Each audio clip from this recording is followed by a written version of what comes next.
l'Église primitive. À ceux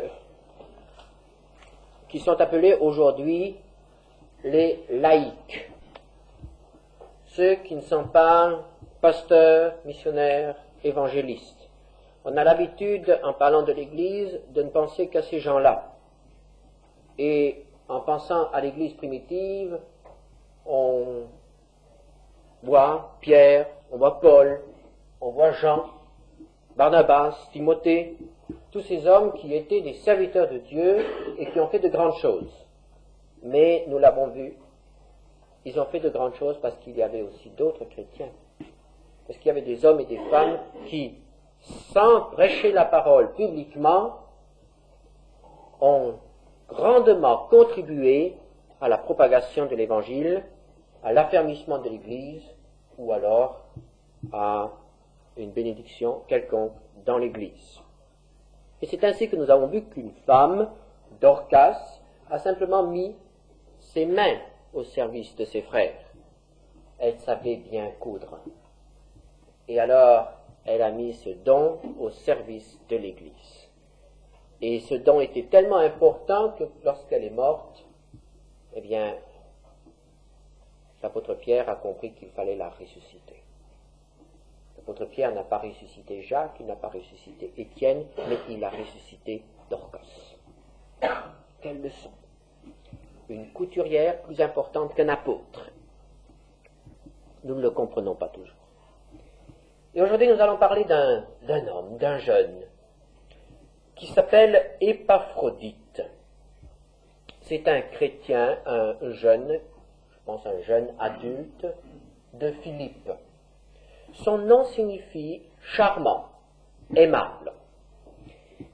Et nous allons voir un peu aujourd'hui qui était cet homme charmant, cet Épaphrodite. Et je pense que vous savez tous où nous allons le trouver. Puisque j'ai dit que c'est un chrétien de Philippe, nous allons le trouver dans l'Épître aux Philippiens. Épître aux Philippiens, chapitre 2, versets 25 à 30. L'apôtre Paul écrit: « J'ai estimé nécessaire de vous envoyer mon frère Épaphrodite, mon compagnon d'œuvre et de combat, par qui vous m'avez fait parvenir de quoi pourvoir à mes besoins. Car il désirait vous voir tous, et il était fort en peine de ce que vous aviez appris sa maladie.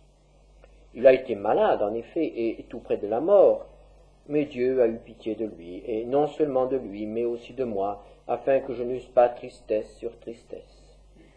Je l'ai donc envoyé avec d'autant plus d'empressement, afin que vous vous réjouissiez de le revoir, et que je sois moi-même moins triste. Recevez-le donc dans le Seigneur avec une joie entière et honorez de tels hommes, car c'est pour l'œuvre de Christ qu'il a été près de la mort, ayant exposé sa vie, afin de suppléer à votre absence dans le service que vous me rendiez. » Cette lettre a été écrite en prison, à Rome. L'apôtre Paul a été arrêté à Jérusalem, il a passé 2 années en prison au Proche-Orient, à Césarée, puis voyant que ses juges ne se décidaient pas à prendre une décision à son égard, il a fait usage d'un droit qui était donné à tout citoyen romain, le droit de faire appel à l'empereur. Et c'est ainsi qu'il demande à comparaître devant l'empereur. Cette demande est acceptée, il est envoyé à Rome et il restera à Rome en prison près de 2 ans avant d'être libéré. L'Épître aux Philippiens est écrite vers la fin de cette période de 2 ans. C'est une période difficile, l'apôtre Paul est enchaîné à un soldat jour et nuit dans sa maison. Il peut recevoir des visites, il peut communiquer avec l'extérieur, mais il ne peut pas lui-même sortir, se déplacer. Les Philippiens, ces frères de Macédoine, une église, pensent à Paul, sont au courant de sa situation et prient pour lui. Ils prient intensément. Philippiens 1, verset 19. Car je sais que cela tournera à mon salut, grâce à vos prières et à l'assistance de l'Esprit de Jésus-Christ. Les Philippiens prient, ils demandent au Seigneur d'intervenir, de soutenir son serviteur et de lui accorder de nouveau un temps de liberté, une possibilité de servir le Seigneur. Ils prient. Mais ils comprennent aussi qu'il y a autre chose à faire que prier. La prière, c'est déjà énorme.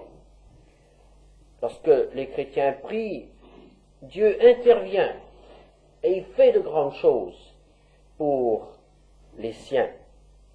Mais nous pouvons encore faire autre chose.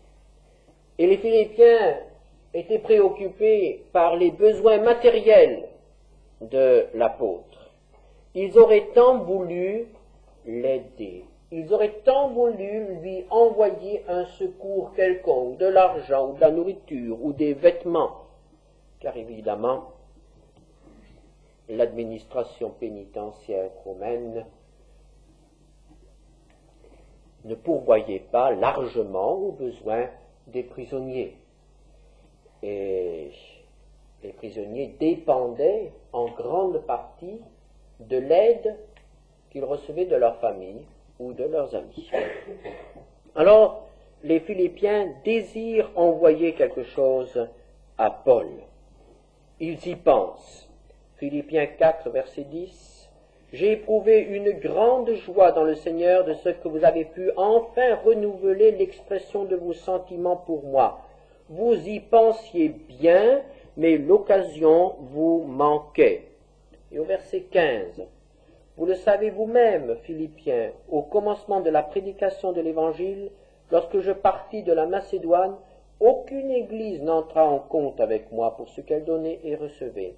Vous fûtes les seuls à le faire, car vous m'envoyâtes déjà à Thessalonique et à 2 reprises de quoi pourvoir à mes besoins. » Les Philippiens pensaient donc aux besoins de l'apôtre. Mais, l'apôtre le dit, l'occasion vous en manquait. Les Philippiens sont prêts à donner. Mais qui va porter l'argent à Paul? Qui va entreprendre ce long voyage de la Grèce jusqu'à Rome, avec tous les risques, tous les dangers que cela comportait, surtout lorsqu'on portait sur soi une certaine somme d'argent? Qui est prêt à aller jusque dans la prison à Rome pour assister l'apôtre? Qui est prêt à se compromettre alors que l'empereur qui régnait à Rome n'était autre que Néron, cet homme que nous connaissons bien par l'histoire? Qui est prêt à courir le risque? Qui est prêt à se dévouer pour aller porter quelque chose à Paul? L'occasion vous manquait. Il n'y avait personne. Et voilà que l'occasion s'est trouvée. Il y avait là un jeune homme, aimable, charmant, Épaphrodite. Il se déclare prêt à faire le voyage. Il se déclare prêt à aller à Rome. C'est lui l'occasion, la grande occasion pour ses frères. C'est grâce à cette disponibilité d'Épaphrodite que les Philippiens vont pouvoir enfin réaliser le désir qu'ils avaient d'aider l'apôtre Paul. Épaphrodite est prêt à tout abandonner. La Bible ne nous dit pas ce qu'il faisait. s'il exerçait une profession, elle ne nous dit pas s'il poursuivait ses études, mais nous voyons tout simplement qu'Épaphrodite était prêt à tout abandonner pour faire le voyage. Et voyez-vous, en ce temps-là, on n'allait pas d'un point à l'autre de l'Empire romain en quelques heures ou en quelques jours. Il fallait des semaines, des mois, et parfois l'absence durait des années. Et voilà un garçon qui est prêt à s'absenter, à quitter sa famille, à quitter ses amis, pour aller, c'est une aventure pour lui, et à la capitale de l'Empire, visiter un prisonnier. Et il apporte cette assistance, cette aide à Paul. Et Paul écrit, chapitre 4, verset 18, « J'ai tout reçu et je suis dans l'abondance. J'ai été comblé de biens en recevant par Épaphrodite ce qui vient de vous comme un parfum de bonne odeur. » La détresse, la misère de Paul a été transformée en joie, en abondance, parce qu'un jeune homme était prêt à servir. Voilà déjà un trait du caractère d'Épaphrodite, prêt à servir. Mais il y a des gens qui sont prêts à servir et auxquels on ne confie quand même pas le service. Pour servir, il faut encore être digne de confiance. Et il est évident que les Philippiens ne pouvaient pas confier à n'importe qui une forte somme d'argent qu'ils avaient collectée, certainement difficilement, puisqu'ils étaient pauvres. Cela représentait de gros sacrifices pour eux, pour aider un homme qui était dans un très grand besoin, dans un très grand dénuement. Peut-être qu'il y a eu des hommes qui se sont présentés, donnez-moi l'argent, je le porterai. Mais l'Église ne pouvait pas avoir confiance, parce que Épaphrodite s'est présenté, l'Église a eu confiance. Nous pouvons donc dire qu'Épaphrodite était connu comme un garçon honnête, un homme de confiance. Mais il faut plus encore pour une telle mission. Il ne faut pas seulement être prêt à l'accomplir, il ne faut pas seulement être honnête, mais il faut être capable de l'accomplir. Il y a des gens très honnêtes, mais qui ne savent pas s'arranger, qui ne savent pas se défendre, qui ne voient pas le danger. Et il y avait des dangers. Il fallait un homme qui avait de la sagesse, il fallait un homme qui avait de la prudence, qui savait prendre des décisions. Il fallait un homme capable pour mener à bien cette mission. Épaphrodite a certainement été jugé capable par l'Église de Philippe.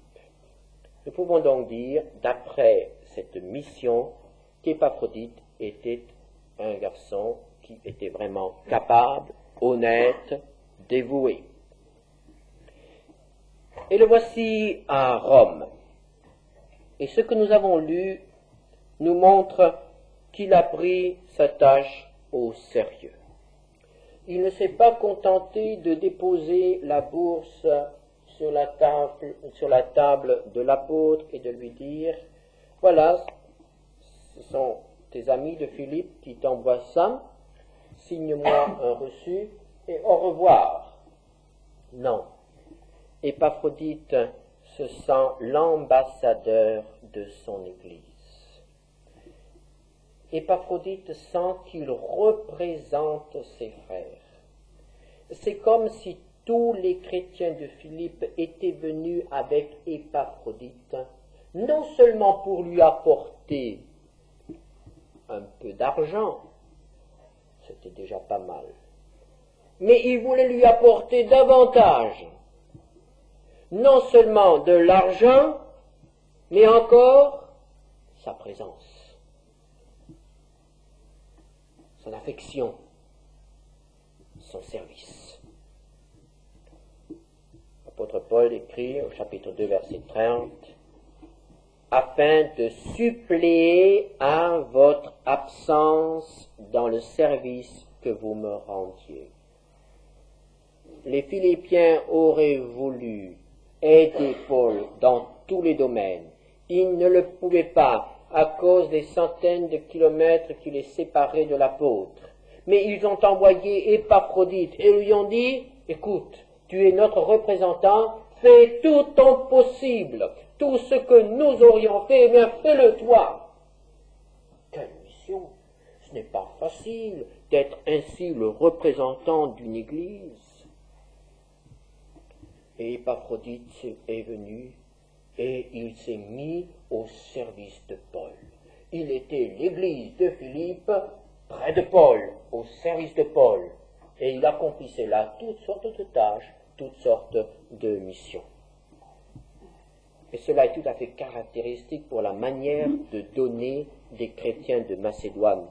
C'est ainsi qu'en parle l'apôtre Paul dans la deuxième épître aux Corinthiens déjà avant, au chapitre 8, verset 5. Quand il parle des Macédoniens, donc des Philippiens, il dit, non seulement ils ont contribué comme nous l'espérions, à donner de l'argent, mais ils se sont d'abord donnés eux-mêmes au Seigneur, puis à nous par la volonté de Dieu. L'essentiel là-dedans, ce n'était pas l'argent, c'était le don d'eux-mêmes. Et quand les Philippiens, quand les chrétiens de Macédoine donnaient quelque chose, en réalité, ils se donnaient eux-mêmes. Oh, frères et sœurs, est-ce que c'est comme ça que nous donnons? Très souvent, nous donnons pour nous débarrasser, pour soulager notre conscience, pour avoir fait quelque chose. Nous donnons, certains même donnent beaucoup, mais nous ne nous donnons pas nous-mêmes.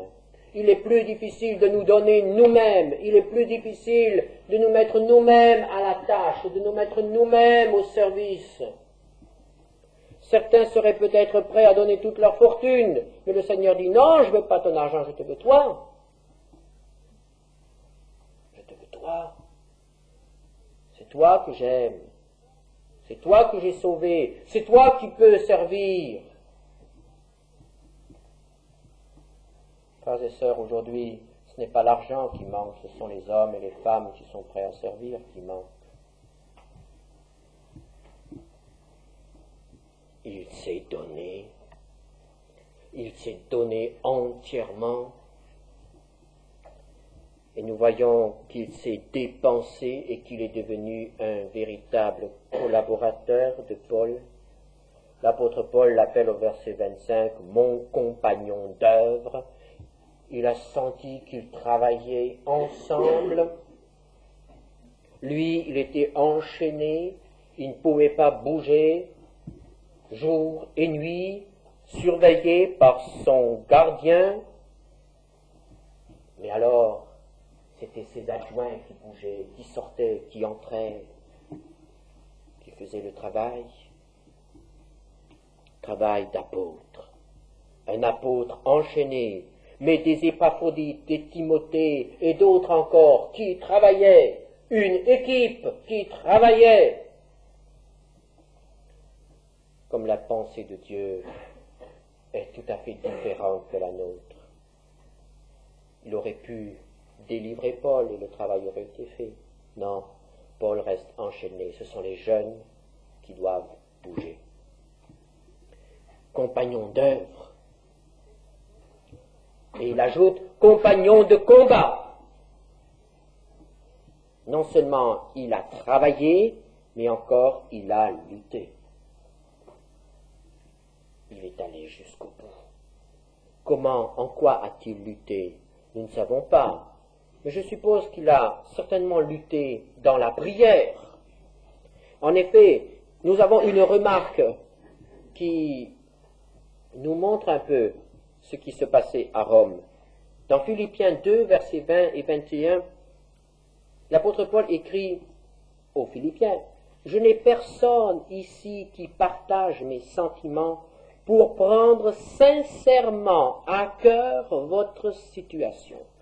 Tous, en effet, cherchent leurs propres intérêts et non ceux de Jésus-Christ. » Quand l'apôtre Paul pensait à l'église de Philippe, il n'avait personne avec lequel il pouvait partager ses soucis à leur sujet, sauf, il est question ici de Timothée, et certainement aussi d'Épaphrodite. Et maintenant, puisqu'Épaphrodite part, il ne reste plus que Timothée. Donc, Épaphrodite, Timothée et Paul portaient ensemble, dans la prière, l'église de Philippe. Et c'est ainsi que souvent ils ont dû être ensemble. Cet apôtre enchaîné a dû lever les mains vers Dieu avec ses deux compagnons, Timothée qui avait été le pasteur de l'église pendant un certain temps, et Épaphrodite, ce jeune de l'église. À trois, ils formaient une cellule de prière, et là-bas à Rome, on luttait pour que les Philippiens aient la victoire à Philippe en Grèce. Mon compagnon d'œuvre, mon compagnon de combat, oh combien de combats ont été, combien de victoires ont été remportées dans cette prison à Rome. Et le combat a été si dur, le service si astreignant, que la Bible nous dit, il est tombé malade. Chapitre 2, verset 27. Il a été malade, en effet, et tout près de la mort. Il s'est dépensé sans compter. Et voici Épaphrodite, malade, mourant même. Quelle tristesse pour Paul, et aussi quel sujet de préoccupation. Paul pensait peut-être à la maman d'Épaphrodite. Que va-t-elle dire? Il s'est donné pour moi, s'il est malade, c'est à cause de moi. Et Paul a prié, Seigneur est intervenu. Épaphrodite a échappé à la mort, il a été guéri. Et voilà que tout à coup apparaît un autre aspect du caractère d'Épaphrodite. Nous ne savons pas comment cela s'est fait, mais les chrétiens de Philippe ont appris la maladie d'Épaphrodite. Ils étaient inquiets. Épaphrodite l'apprend. Il réalise l'inquiétude de ses frères. Et à son tour, il est très, très préoccupé. Pourquoi est-il préoccupé? Parce qu'il ne peut pas dire à ses amis de l'Église qu'il est guéri. Il voudrait les rassurer. Il ne voudrait pas qu'on s'inquiète à son sujet. Il ne voudrait surtout pas que Paul ait à souffrir de cette situation et que certains accusent Paul qu'il a fait trop travailler ce garçon. Alors, Paul voit bien qu'il n'y a qu'un seul moyen pour Épaphrodite de rassurer, c'est de se présenter. Alors Paul dit, oui, il faut que tu y ailles, que tu retournes chez toi. Et comme ça, tout le monde verra que tu es en bonne santé de nouveau et que le Seigneur a fait un miracle pour toi. Et c'est ainsi que l'apôtre Paul renvoie Épaphrodite avec la lettre aux Philippiens que nous avons devant nous. Et pour terminer, il rend un témoignage à ce garçon. Au verset 29, « Recevez-le donc dans le Seigneur avec une joie entière et honorez de tels hommes. » Voilà le témoignage sur le travail d'Épaphrodite, sur la manière dont il a accompli sa mission. Une joie entière, qu'il n'y ait aucune ombre. Il a donné entière satisfaction. Et honorez-le comme un serviteur de Dieu qui a fait tout ce qu'il avait à faire. Il a fait tout ce qu'il pouvait faire. Dévoué, disponible, honnête, capable, sensible aux besoins des autres,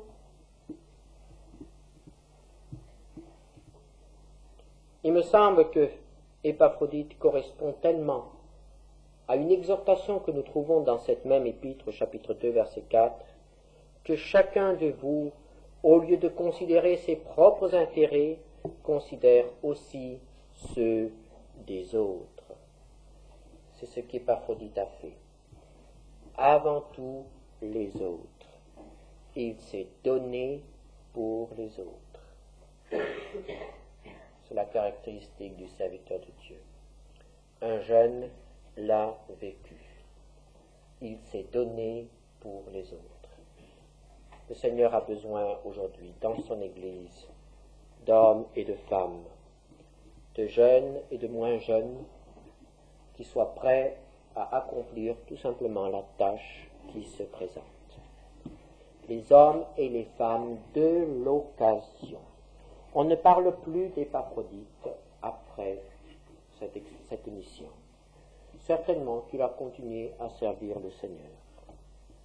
Mais un jour, le Seigneur avait besoin de lui pour une mission particulière. Et il était prêt. Est-ce que nous sommes tous disponibles? Est-ce que nous sommes aussi de ceux qui sont là simplement pour servir? Et peut-être que le Seigneur nous emploiera pour être un réconfort, un soutien pour ses serviteurs, des hommes comme Paul. Nous ne savons pas si l'épître aux Philippiens serait dans notre Bible si Épaphrodite n'avait pas été prêt à aller. Et l'épître aux Philippiens est l'épître de la joie. Et nous voyons là tout ce qu'Épaphrodite a été dans la vie de Paul, une source de joie.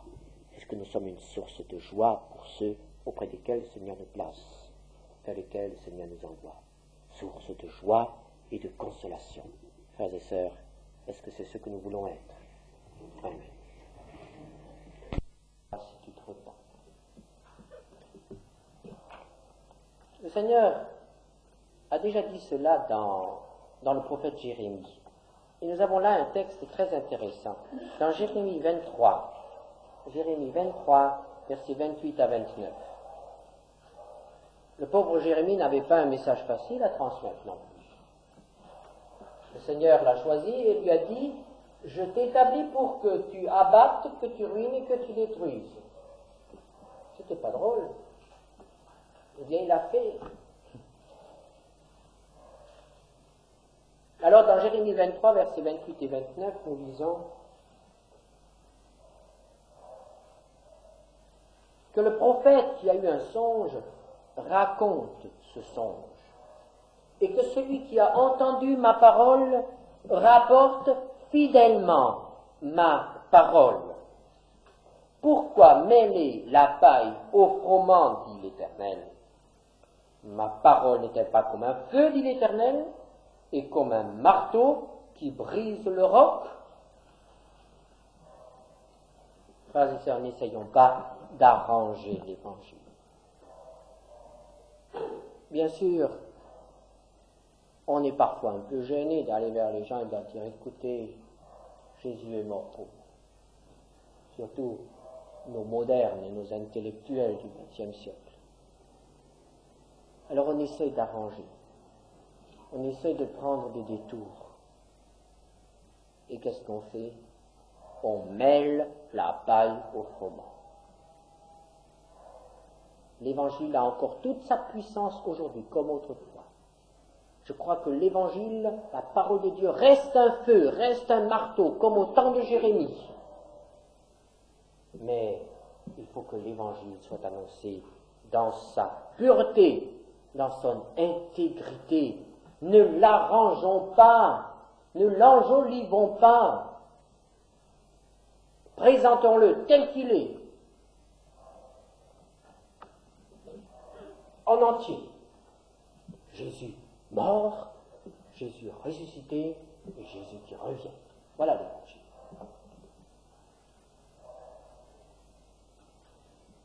Mais ce texte que nous avons devant nous, après nous avoir rappelé ce qu'est le message et comment l'apporter, souligne aussi quelque chose de très important. Quelque chose que l'on oublie aussi souvent. C'est que n'importe qui ne peut pas apporter ce message. Il y a des conditions pour apporter le message de l'Évangile. Il y a le message et il y a le messager. Et arrêtons-nous maintenant un instant sur ce que ce texte nous dit du messager. Au verset 4, Dieu nous a jugés dignes de nous confier l'Évangile. Dieu nous a jugés dignes. Alors là, nous sommes humiliés, n'est-ce pas? Nous sommes humiliés parce que quand nous lisons que Dieu nous a jugés dignes, nous nous sentons bien que nous sommes indignes. Et c'est ça au fond qui nous rend dignes aux yeux de Dieu.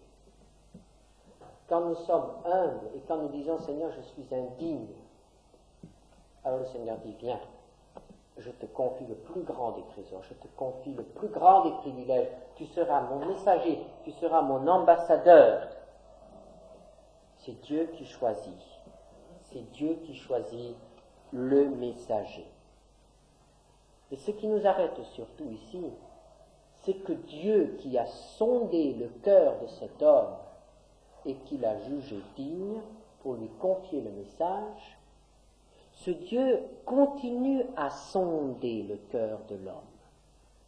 Et finalement, lorsque nous rendons témoignage, car cela ne s'adresse pas seulement aux serviteurs de Dieu, aux évangélistes, apôtres ou missionnaires, cela s'adresse à tous les enfants de Dieu qui veulent être les témoins de Christ et qui veulent transmettre l'évangile. Alors, le Seigneur continue à nous sonder et nous ne pouvons rien cacher. Notre cœur est à nu et à découvert devant lui. Et il faut que nous restions constamment dignes à ses yeux. Il ne faut pas qu'il y ait de tare en nous, il ne faut pas qu'il y ait de tache en nous.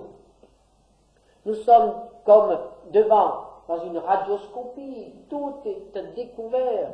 Le Seigneur voit ce qui se passe en nous, et si nous avons des motifs impurs, ou si nous cherchons notre propre intérêt, ou si nous sommes hypocrites, le Seigneur le voit, nous ne pouvons pas le lui cacher. Peut-être que les hommes ne s'en apercevront pas, mais le Seigneur s'en apercevra, il le verra, tout reste devant lui.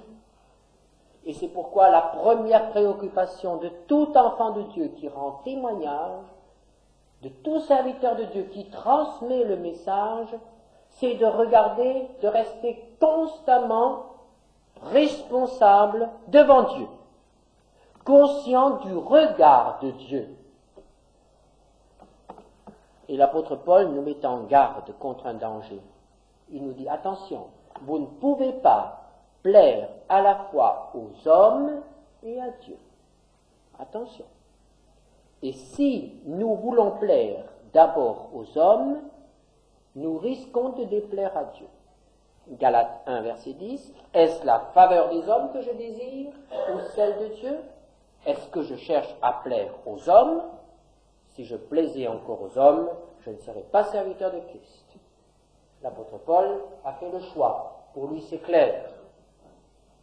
Le Dieu qui a sondé son cœur et qui l'a choisi comme son serviteur et son messager, ce Dieu reste constamment au premier plan de ses préoccupations. Il veut marcher devant Dieu et chacun de ses actes, il veut en rendre compte à son Dieu. Et alors, c'est pourquoi aussi, dans cette position de dépendance totale envers Dieu, c'est dans cette position-là qu'il puise sa force. C'est ce qui lui donne aussi le courage de poursuivre. Parce que s'il nous arrive d'avoir du courage quand nous sentons que nous plaisons aux hommes, et lorsque les hommes nous persécutent, est-ce que nous avons du courage alors? Alors nous disons, oh bien, puisque je ne plais plus aux hommes, j'arrête. Si mon ministère dépend des hommes, mais je suis vite à la fin, je suis vite arrivé aux limites, car les hommes se lassent, ce qui plaît aujourd'hui déplaît demain. Alors, l'apôtre Paul, qui venait de faire de dures expériences, il avait été lapidé, il avait fait naufrage, il avait été attaqué par des brigands, et ici, il nous dit, j'arrivais de Philippe où j'avais été jeté en prison, où j'avais eu des coups. Et bien sûr, quand on a eu des coups parce qu'on a annoncé l'évangile, on est tenté de se taire et d'aller tranquillement en vacances à Thessalonique. Mais à Thessalonique, il y avait une synagogue. À Thessalonique, il y avait des hommes qui connaissaient Dieu. Et alors Paul a parlé. Il ne savait pas ce que son message allait provoquer. Peut-être la mort cette fois-ci. Parce que ceux qui le poursuivaient arrivaient aussi à Thessalonique. Ils le savaient, ils étaient sur ses traces. Mais il a parlé. Et ça n'a pas duré longtemps. Au bout de 3 semaines, c'était fini. C'était la persécution. Il a dû fuir. Il est allé à Athènes, et il a parlé, il est allé à Corinthe, et il a parlé, et il continuera à parler. Il parlera jusqu'à Rome, devant Néron. Et ce sera la fin, ce sera la mort. Il a parlé. Il a transmis la bonne nouvelle. Pourquoi? Parce qu'il ne regardait pas aux hommes. Qu'ils applaudissent ou qu'ils maudissent, l'apôtre Paul continue à parler, parce qu'il marche devant Dieu. Il est serviteur de Dieu. Et alors penchons-nous encore sur ce qui se passait dans le cœur de cet homme. Et je pense que vous avez été frappés par cette expression d'amour. Et si Paul ne nous avait pas dit qu'il est honnête, qu'il est sincère, nous dirions « Oh mon ami Paul, tu exagères un petit peu. Comment peux-tu témoigner tant d'affection à des gens que tu as vus à peine 3 ou 4 semaines ?» Il a pu témoigner de l'affection parce que c'était l'amour de Christ qui brûlait en lui. Et alors, soulignons ce qui exprime cette affection. Nous avons été, au verset 7, nous avons été pleins de douceur, comme une nourrice. L'apôtre Paul ne se gêne pas de se rabaisser au rang d'une nounou, une nourrice. Et oui, frères et sœurs, c'est souvent ce qu'il faut faire quand on est dans le service du Seigneur. Il faut donner le biberon. Et parfois, il y a des choses encore plus désagréables. Il faut nettoyer. Eh bien oui, mais c'est le travail d'une nourrice. Et l'apôtre Paul, puisqu'il mettait des enfants au monde spirituellement, eh bien, il devait en être la première nourrice. Et il a fait avec amour. Et il s'est attaché à ses enfants spirituels comme une nourrice. Et il continue, nous aurions voulu donner nos propres vies pour vous. Ah, si l'apôtre Paul n'avait pas mis sa vie sur l'autel, il n'aurait pas pu faire son travail. Sa vie était constamment en danger. Chaque journée pouvait être pour lui la dernière journée. Mais l'apôtre Paul avait renoncé à lui-même. Et il vivait pour Christ. Ce qui fait qu'il pouvait dire, Christ est ma vie, et la mort aussi me tient bien. N'est-ce pas? Et pour lui, il était prêt à tout, à vivre et à mourir. Et au verset 9, il est dit qu'il a travaillé notre peine, notre travail, notre peine, nuit et jour à l'œuvre, pour n'être à charge à aucun de vous. Alors que faisait-il, l'apôtre Paul? Il annonçait l'évangile et encore il travaillait. Il travaillait de ses mains pour sa subsistance. Ça, il l'a fait plusieurs fois. Il l'a fait à Corinthe aussi. Et à Corinthe, il n'a jamais accepté un sou des Corinthiens, parce qu'il savait qu'ils allaient lui reprocher un jour. Tandis qu'à Philippe, il a accepté, parce qu'il savait qu'il lui donnait par amour. Alors, quand Paul voyait qu'on lui donnait par amour, il acceptait. Quand il n'avait pas d'amour, il avait le discernement pour cela, il était sage et il disait, je préfère travailler nuit et jour que d'accepter un sou de vous. Ce n'était pas flatteur pour les Corinthiens, mais ça maintenait la liberté de l'apôtre. L'apôtre Paul rappelle ici aux Thessaloniciens, et c'est ainsi que toute œuvre d'évangélisation commence. Quand on fait de l'évangélisation, on y donne toujours de soi-même. Dans une église, ce n'est pas normal. Une église doit vivre normalement.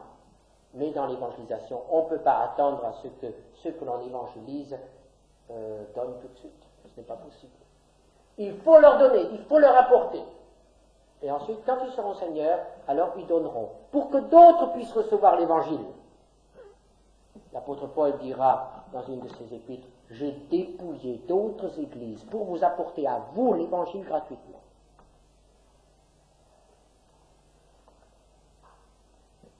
Tout cela, ce sont des preuves d'amour. Et nous pourrions dire simplement que l'évangélisation sans amour, sans don de soi, est tout à fait stérile. Et pour terminer, le dernier point que nous relevons ici au verset 10, vous êtes témoins, et Dieu l'est aussi, ça c'est plus important encore, que nous avons eu envers vous qui croyez une conduite sainte, juste et irréprochable.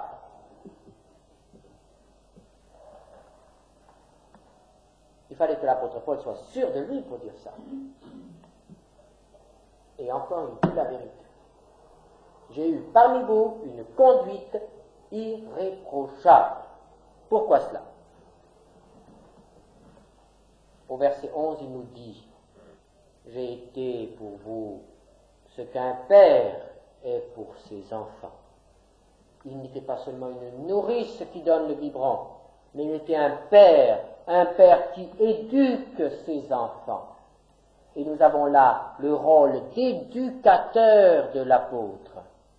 Et toute l'éducation repose sur l'exemple.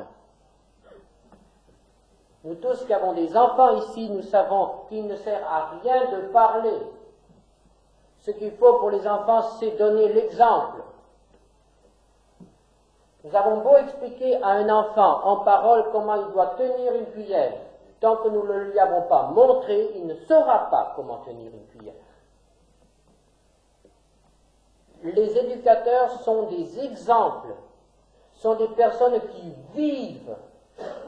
Et l'apôtre Paul, en tant qu'éducateur, était un exemple. Et il pouvait dire dans chapitre 1, verset 6, « Vous avez été mes imitateurs, et ceux du Seigneur. » L'apôtre Paul imitait le Seigneur, se laissait éduquer par le Seigneur, et il éduquait les autres par sa vie, par son exemple. Et c'est là que nous tombons la plupart du temps. C'est là qu'il y a le défaut de la cuirasse dans notre évangélisation. Nous rendons témoignage, mais nous ne sommes pas des exemples. Nous ne sommes pas des éducateurs. Les gens ne peuvent pas nous imiter. Et c'était déjà la faille des pharisiens et des scribes et des docteurs au temps de Jésus. Jésus disait, faites tout ce qu'ils vous disent, mais ne faites pas ce qu'ils font. Et c'est pourquoi ils n'avaient pas d'autorité. Et quand Jésus parlait, la foule disait, il parle avec autorité, non pas comme les pharisiens et les scribes. Pourquoi? Parce que Jésus vivait. Jésus était un exemple. Il prêchait autant par sa vie que par ses paroles. C'est ce que nous devons être. Nous devons être des éducateurs. Nous devons être des modèles, des exemples. Frères et sœurs, ne parlons pas plus que ce que nous vivons. Car si nous parlons plus que ce que nous vivons réellement, nous faisons du tort à l'Évangile. Parce que nous sommes accusés d'hypocrisie. Vivons. Soyons des éducateurs pour tous. Et que faisait-il? Vous exhortant, vous consolant, vous conjurant de marcher d'une manière digne de Dieu qui vous appelle à son royaume et à sa gloire. Le but de l'apôtre Paul était de faire de ses enfants en Christ des hommes et des femmes qui marchent d'une manière digne de Dieu, c'est-à-dire des adultes. Et c'est là aussi notre rôle, frères et sœurs. Il ne s'agit pas seulement de les amener à Christ, il faut en faire des adultes. Il faut en faire des chrétiens, des hommes à la stature parfaite de Christ. Et pour que les autres deviennent des adultes, il faut que nous soyons des adultes. Avant. Est-ce que nous sommes des éducateurs? Est-ce que nous sommes des modèles? soyons extrêmement sévères envers nous-mêmes pour que les autres puissent nous imiter. Eh bien voilà comment l'évangile doit être annoncé. Et je suis certain que si les chrétiens se mettent à annoncer l'évangile ainsi, c'est-à-dire l'évangile tout simple, l'évangile sans rajout, ni fable, ni philosophie, et l'évangile vécu, c'est ce qu'il faut. Et je suis persuadé que cet évangile-là sera encore accueilli dans notre génération, même par les plus difficiles, et remportera encore des victoires. Ce qu'il faut aujourd'hui, c'est des hommes comme l'apôtre Paul, qui prêchent et qui vivent. Et c'est ce qu'il nous faut. Et que le Seigneur nous accorde la grâce, à tous et à moi le premier, d'être des éducateurs, des modèles.